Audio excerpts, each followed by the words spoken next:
House Republicans are moving ahead with a bill full of key Trump priorities despite growing backlash over Medicaid cuts.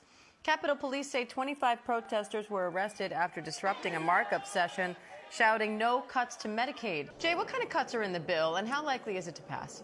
So that was outside that scene you just played video of, Diane.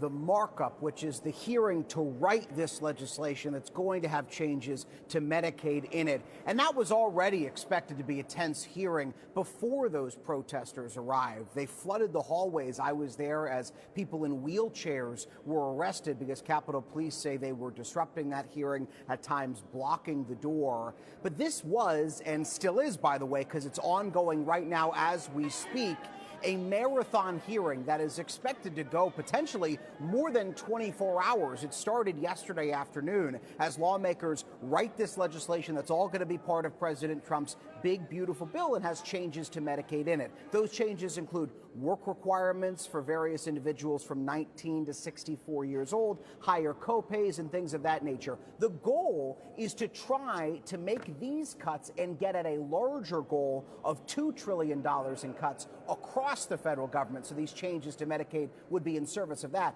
But these Medicaid changes are by no means the most serious cuts that even some hardline Republicans were pushing for. And so while moderate Republicans and even some hardliners are championing this move, they're saying that this bill gets them to where they need to go. There are hardline Republicans at this hour who say this doesn't do enough. It doesn't get enough cuts that they want. And at the moment, they're signaling some opposition to this, Diane, which could mean a...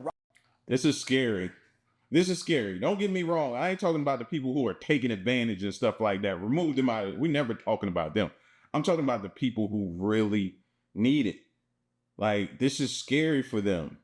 Will this affect them? Will they get the necessary care that they need? Will it be affordable? Will it be, available for them, the ones who really, really need it? That's the question right now. And that's why people are upset, protesting and stuff like that, because we ultimately knows what happens after that, right? When stuff got on, if people don't make it, they become desperate, and desperate people do what? That's what I'm saying. Like, we at a real critical time right now. This is scary, man. And I hope everybody's paying attention.